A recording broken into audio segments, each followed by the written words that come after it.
Thanks for tuning in to the Lean 911 podcast, where you'll have a voice directly from the Gemba. I will rely on my 3 decades of lean successes as well as my failures to answer your most challenging questions regarding your lean transformation. I'm your host, Mark DeLuzio, President and CEO of Lean Horizons Consulting and the Principal Architect of the Danaher Business System. Looking forward to your questions. Now, let's go to the Gemba. Hi, Mark DeLuzio. Episode 56 of the Lean 911 podcast. I want to talk about Kaizen. The title of this episode is Death by Kaizen and why you need Kaikaku. And I'll talk about Kaikaku in a bit, but I want to talk a little bit about death by point Kaizen. What do I mean by point Kaizen? I think everybody kind of knows what a Kaizen is. You could talk about it as an event. Consultants like to have 5-day events so they can fill their schedules. They don't have to be 5-day events. It could be 1-day events. It could be 3-day events. It could be longer than that.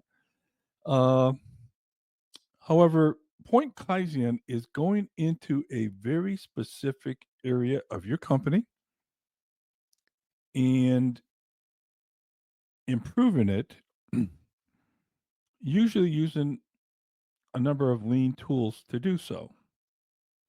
Now, just one thing I want you to keep in mind is that when you go and improve an area, and if you say, okay, the tool we're going to use this time is 5S, or the tool that we're going to use is standard work, or we're going to use single minute exchange of die.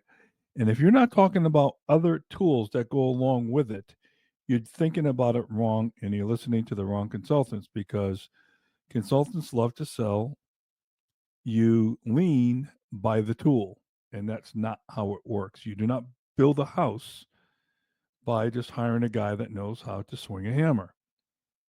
So these are eclectic tools. Matter of fact, when you think about it from a Toyota perspective, the people there don't look at these as separate tools in the toolbox. They look at them as very almost like a Venn diagram, an eclectic point, if you will, where they look at these as how they all come together. For example, I can't do single minute exchange of die without talking about 5S. And how does that relate into my Kanban if I have Kanbans? Okay. There's 3 things right there that I need to talk about. All right. Never mind visual management. Never mind all kinds of other things like standardization. So don't fall into that trap. But a point Kaizen will go into a specific area. For example, we're going to create a cell, create one piece flow, and put in standard work. It's a point Kaizen. Or we're going to go into this cell and see if we can work on a quality problem. Or we're going to implement total productive maintenance. Or we're going to implement a Kanban so that we could pull production from one part of the shop to the other. Or we're going to create flow. All right. So these are point Kaizens that are going into specific areas of your company and making the necessary improvements. Now, I'm calling this first part of this title Death by Point Kaizen. Now, don't get me wrong. I am not saying that you should just stop and abandon all your point Kaizens. It's not what I'm saying. What I am saying is this: if point Kaizens are the only vehicle of choice in your lean transformation, it's not going to work. Sooner or later, you're going to run into those parts of your company that are not changing, that have not opened themselves up to Kaizen, and you'll find that your improvements are limited and you'll find that your improvements are not sustainable. So, now that we know what a point Kaizen is, and again, here's another, I like to go outside of business and talk about point Kaizens. I just joined the gym and I'm going to go in and, I'm going to work on my 2 biceps. And I'll tell you right now, in 3 or 4 months, I am going to have the most awesome biceps that you've ever seen. As far as the rest of my body goes, not so good, right? But I did point Kaizen on those biceps, and believe you me, you're going to be impressed. Okay. Guess what? I'm not going to win Mr. Universe by just working on my biceps. Okay. So, so that's another way to think about this.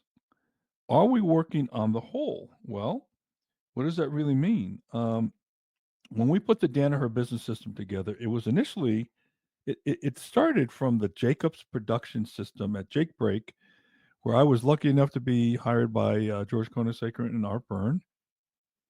And in 1987, we brought in Shingajitsu, and we started a bunch of point kaizens with Shingajitsu.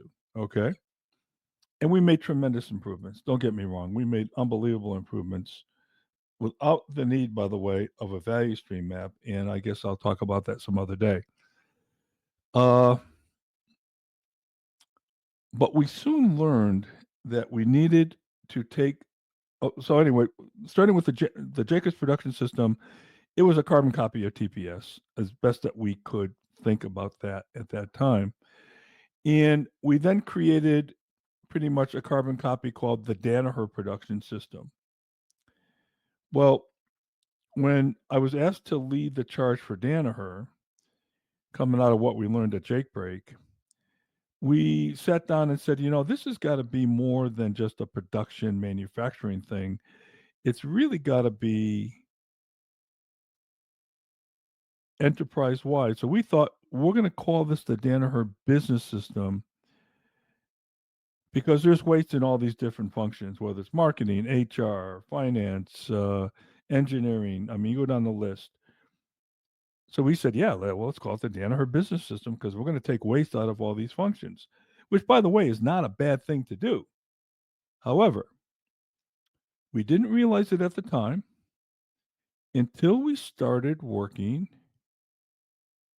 with strategy deployment, or what we called policy deployment. Now, we toyed around with this a little bit at Jake Break, and we did make fundamental changes as to how the entire enterprise did business.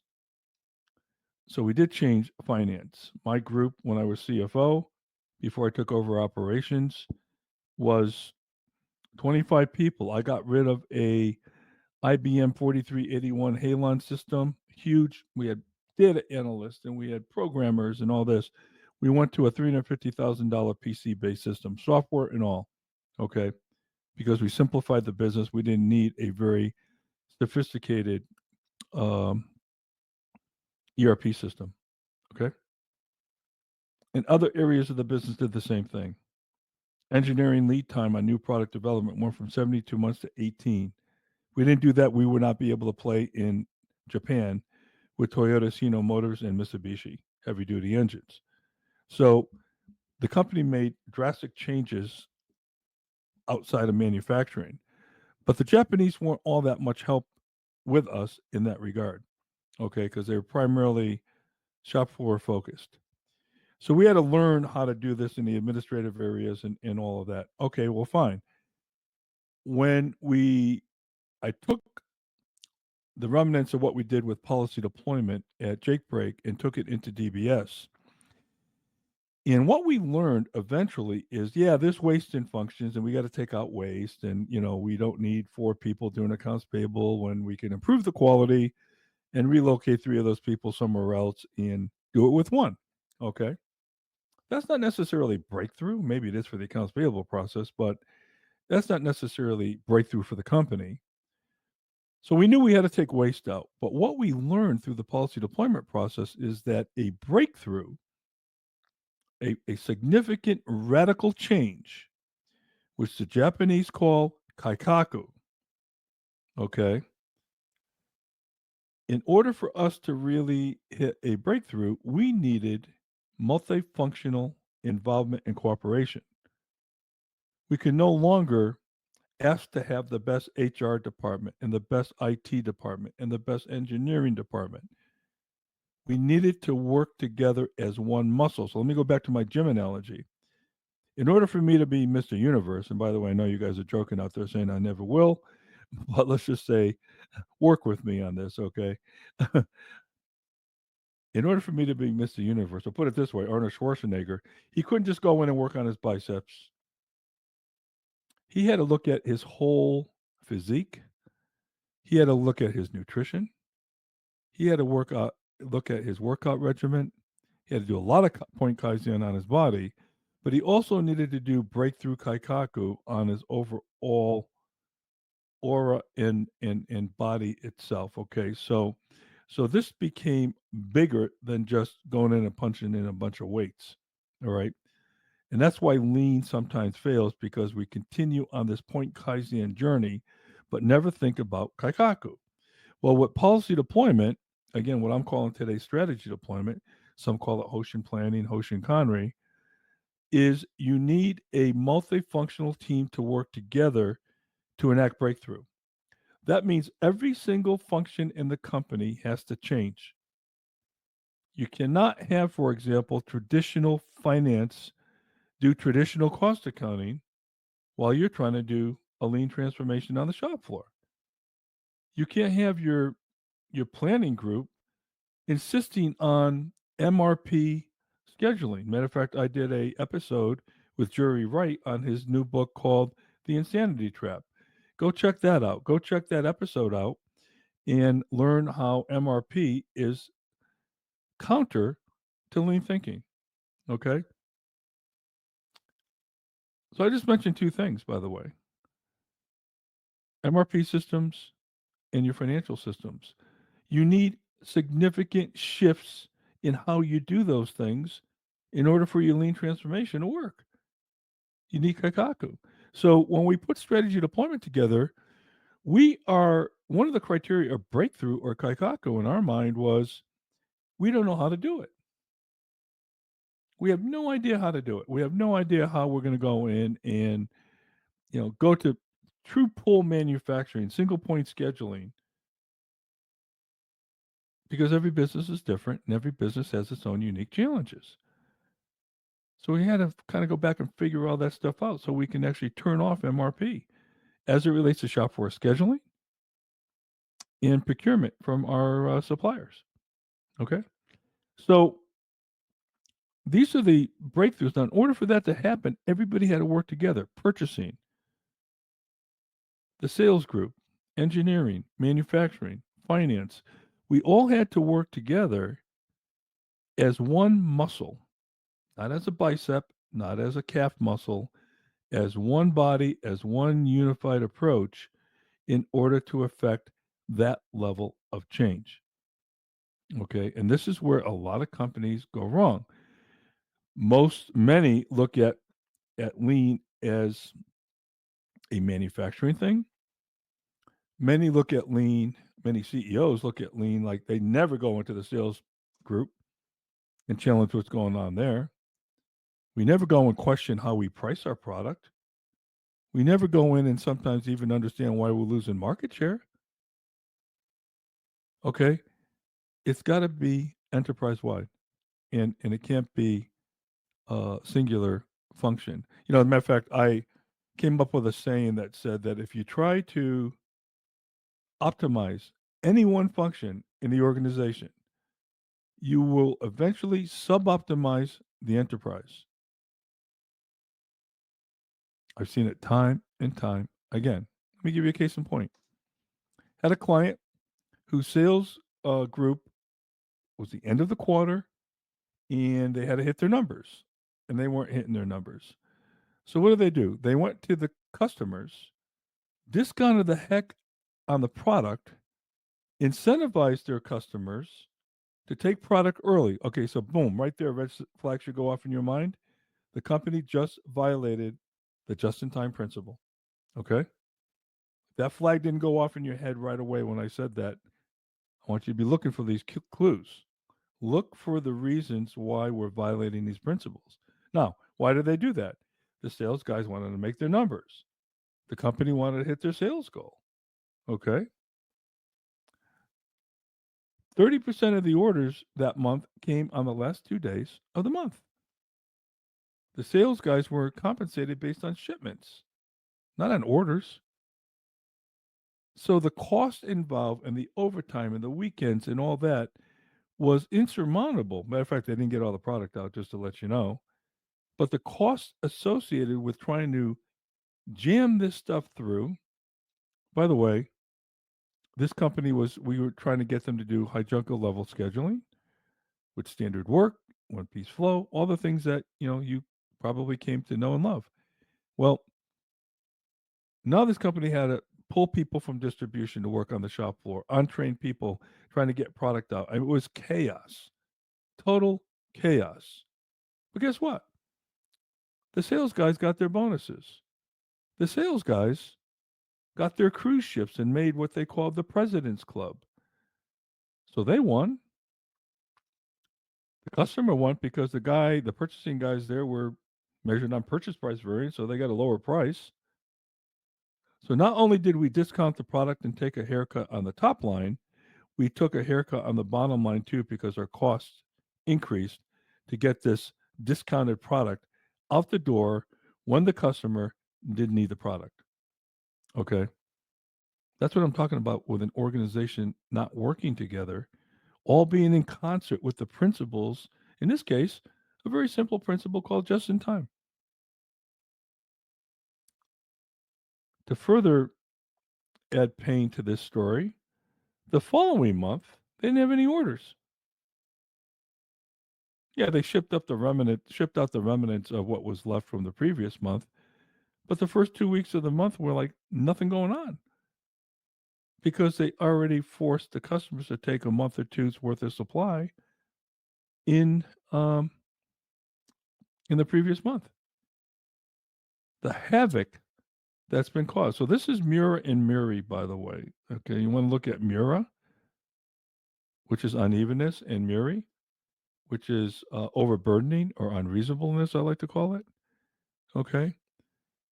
In order to attack Mura and Muri, you need to have an enterprise wide approach where everybody's on the same page, where we have policies that are consistent with each other.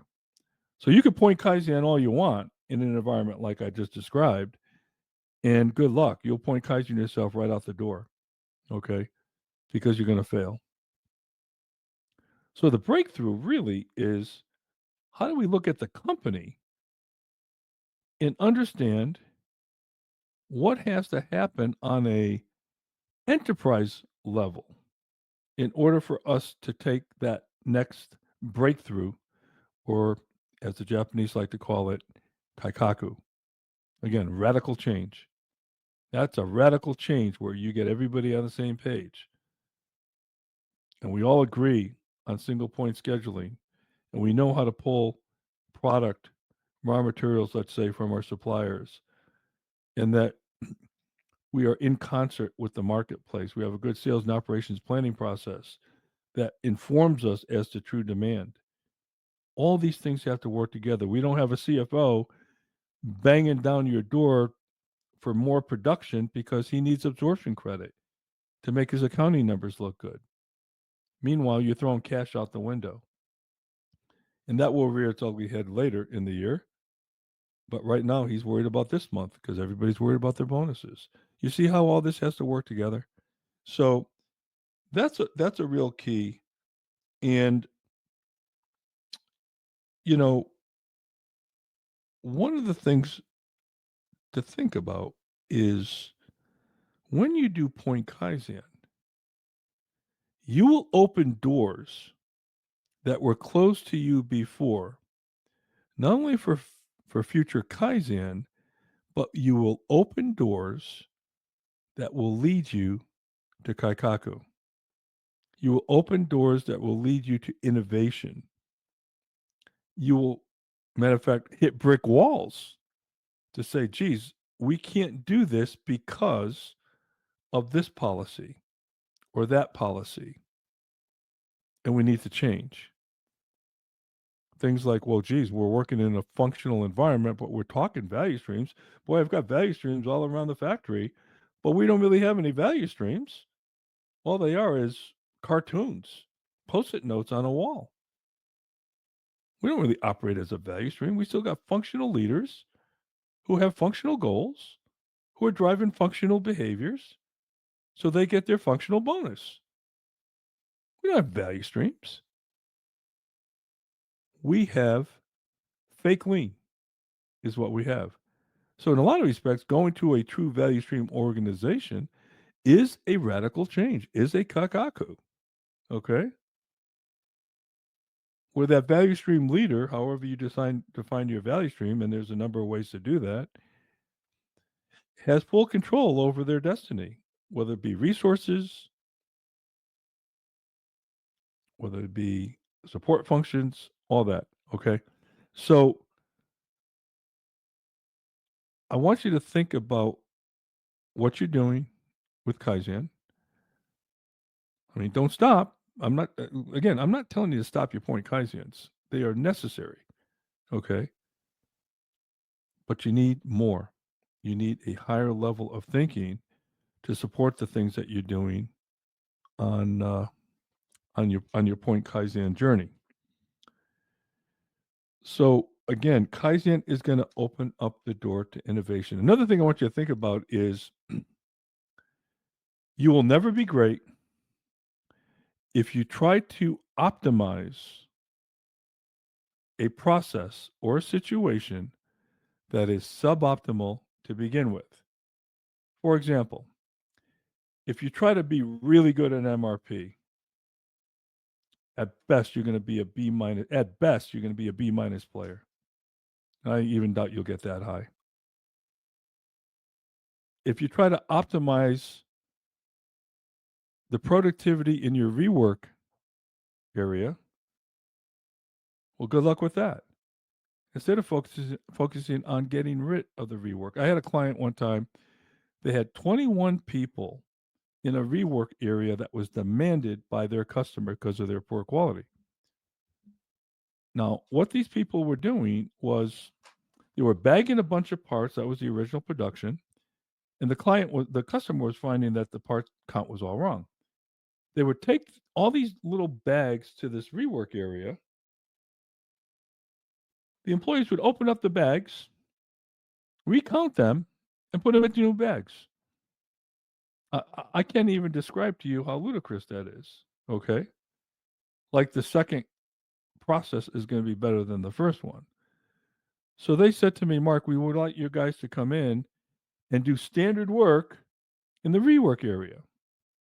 I absolutely refused. I said, absolutely not.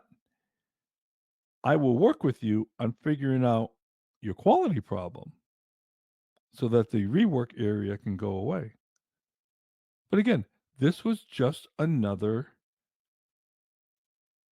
thought about how are we going to get better at something we shouldn't be doing in the first place. As I put it earlier, they wanted to optimize something that was suboptimal. You will never be great when you try to do that. Okay. One last thing. The way your company does Kaizen, is that not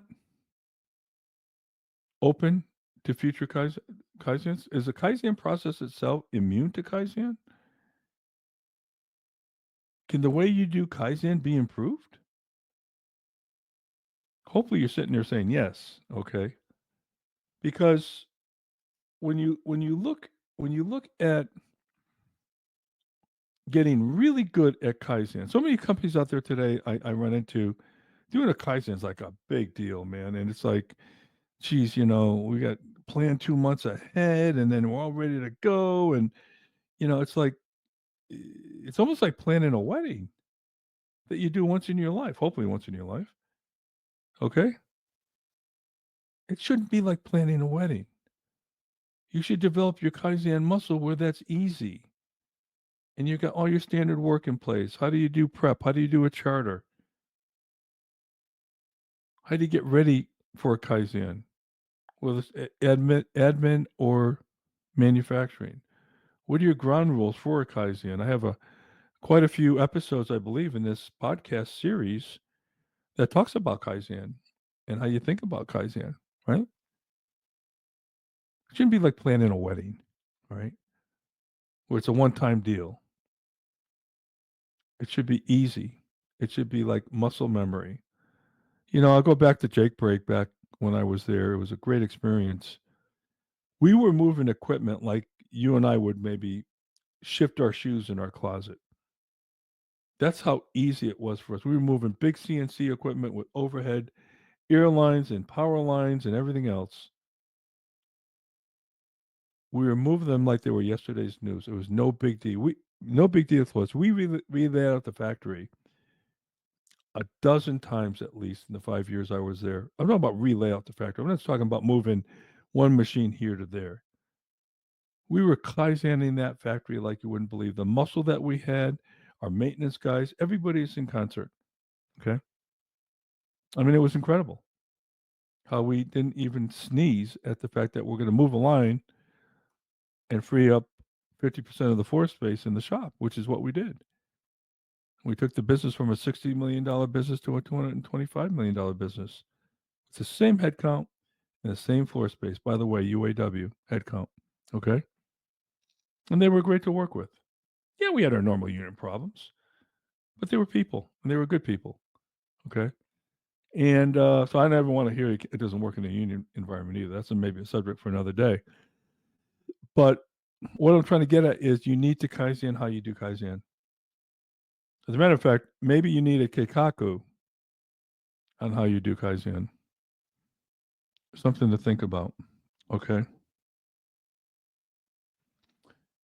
But I'll leave you with this. If you're only doing point Kaizen and you are working on suboptimal situations in your company, trying to make them optimal, you will never, never move the needle where you could look back and say, you know what, that was a real success. And that's a problem a lot of companies have today.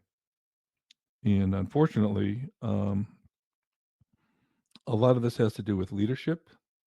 You know, that's a subject for another day, but a lot of this has to do with leadership in terms of really challenging every single department. And Art Byrne says this on one of my earlier podcasts with him. Art Byrne from Danaher and Wiremold fame said, everybody's job has to change. Everybody's job has to change. And if you're not doing that, and if you got your finance guy standing there with a clipboard taking score while you're in the arena with the Lions and they're in the stands being spectators, it's not going to work. Sorry. It's not going to work. The enterprise has to work together. And that's the only way you're going to drive true Kaikaku. Okay? All right. Episode 56, Death by Point Kaizen and Why You Need Kaikaku. Email me at Mark, M-A-R-K, at lean911.com. Love to get your questions. Love to converse. Until next time, episode 56. Take care now.